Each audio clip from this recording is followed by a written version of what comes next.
ओम गणेशाय नमः। ओम कृष्णाय नमः। ओम नमो भगवते श्री गोविंदाय नमः। प्रेम से बोलिए गणेश भगवान की जय। श्री कृष्ण भगवान की जय। नमस्कार श्रोतागण। भगवान श्री कृष्ण और भगवान गणेश की कृपा आप सभी पर बनी रहे।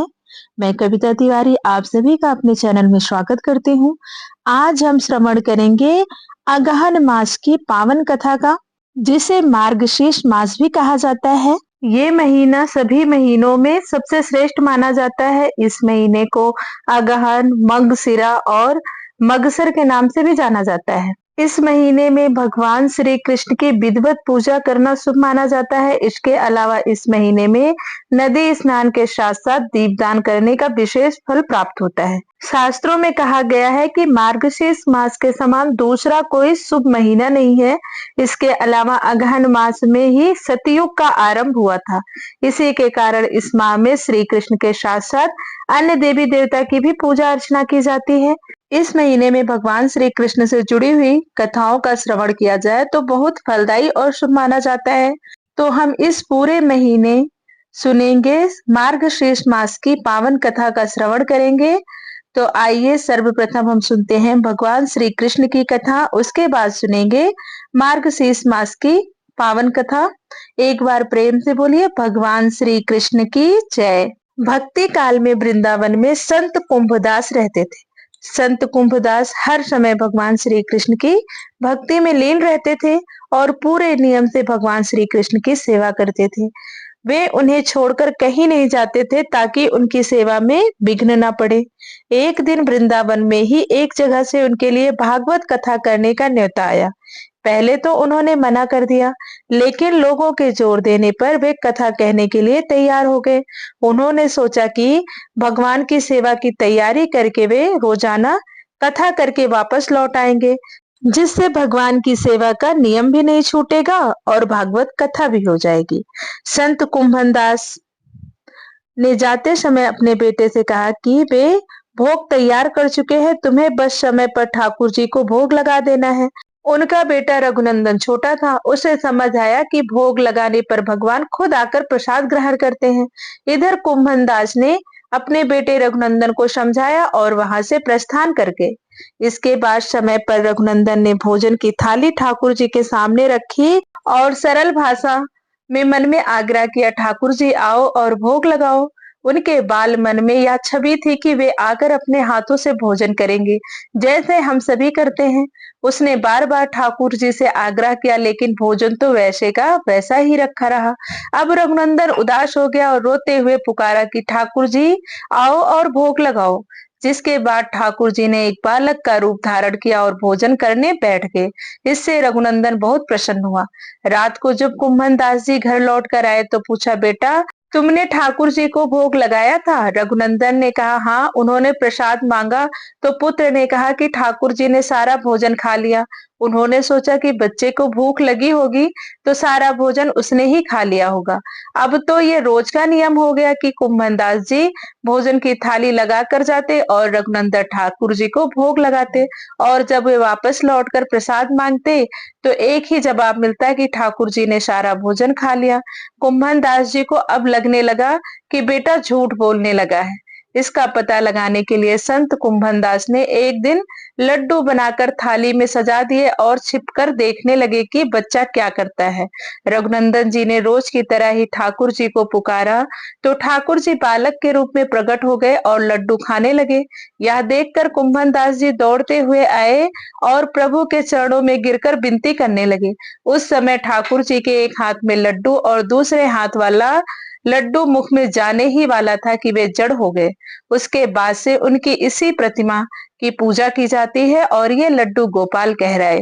प्रेम से बोलिए भगवान श्री कृष्ण की जय। एक समय की बात है, ज्ञानी शिरोमणि परम तेजस्वी मुनिवर गर्ग जी, जो योग शास्त्र के सूर्य हैं, शौनकादि से मिलने के लिए नैमी सारणाय में आए। उन्हें आया देख मुनियों सहित शौनकादि जी सहसा उठकर खड़े हो गए और उन्होंने पाग्य आदि उपचारों से विधिवत उनकी पूजा की।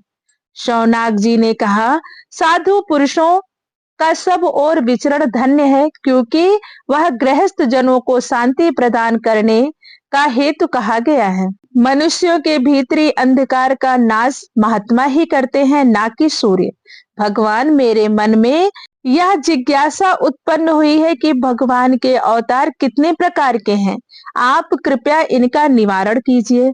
श्री गर्ग जी कहते हैं कि ब्राह्मण, भगवान के गुणा अनुवाद से संबंध रखने वाला आपका यह प्रश्न बहुत ही उत्तम है। यह कहने, सुनने और पूछने वाले तीनों के कल्याण का विस्तार करने वाला है।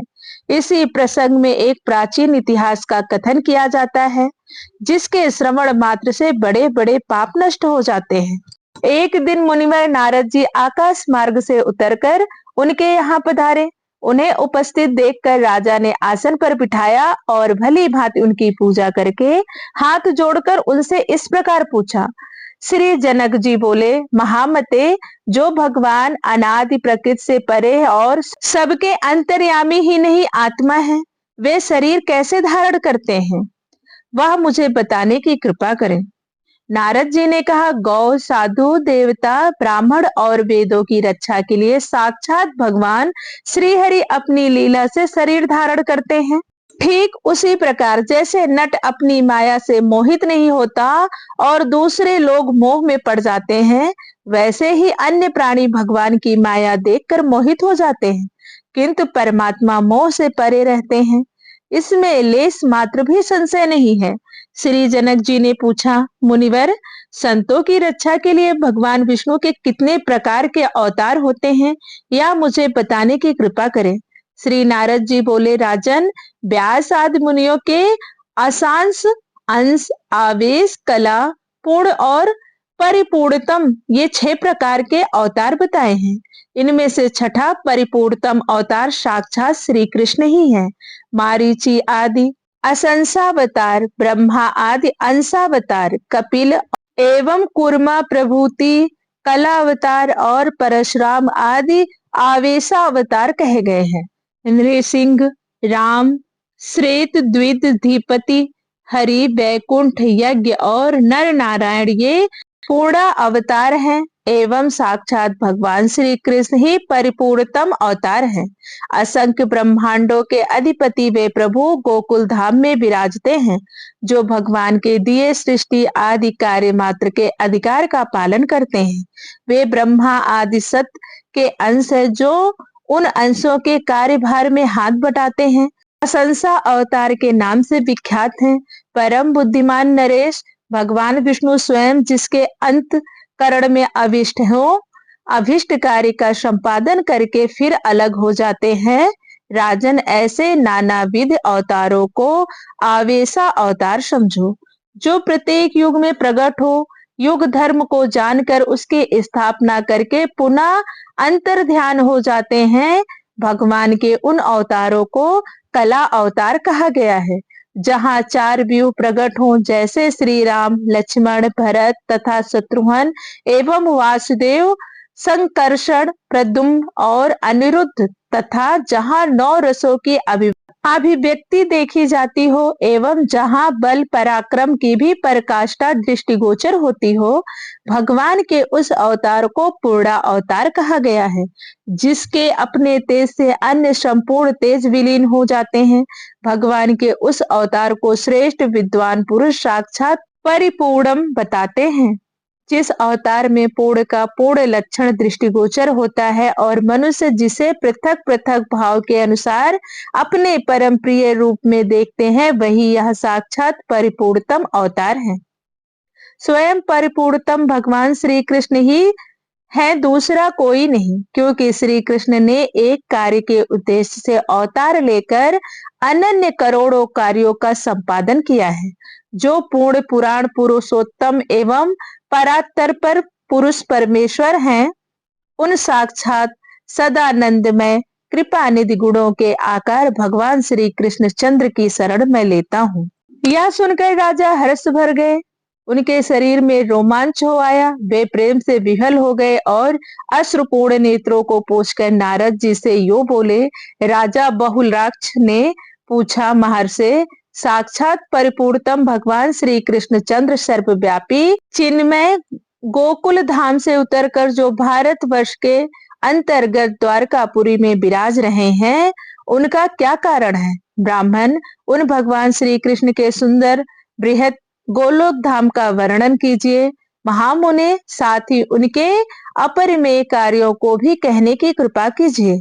मनुष्य जब तीर्थ यात्रा तथा 100 जन्मों तक उत्तम तपस्या करके उनके फल स्वरूप सत्संग का सुअवसर पाता है, तब भगवान श्री कृष्ण को शीघ्र प्राप्त कर लेता है। कब मैं भक्ति रस में अंधचित्त हो मन से भगवान श्री कृष्ण के दास का भी दासानुदास होऊंगा, जो संपूर्ण देवताओं के लिए भी दुर्लभ है। हे पर ब्रह्मा परमात्मा आदिदेव भगवान श्री कृष्ण मेरे नेत्रों के समक्ष कब होंगे? श्री नारद जी बोले, निपश्रेष्ठ तुम धन्य हो, भगवान श्री कृष्ण चंद्र के अभिष्ट जन हो और उन श्री हरि के परम प्रिय भक्त हो।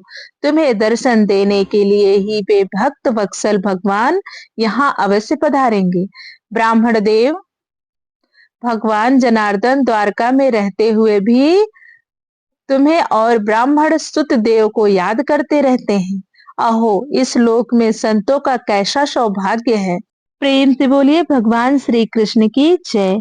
यह थी अध्याय 1 की कथा। आगे की कथा का श्रवण हम अध्याय 2 में करेंगे। अगर कथा अच्छी लगी हो तो प्लीज वीडियो को लाइक करें, शेयर करें और चैनल को जरूर सब्सक्राइब कर लें, ताकि सभी व्रत त्योहारों की कथा आपको आसानी से मिल सके। वीडियो के अंत तक बने रहने के लिए धन्यवाद। राधे राधे, जय माता दी।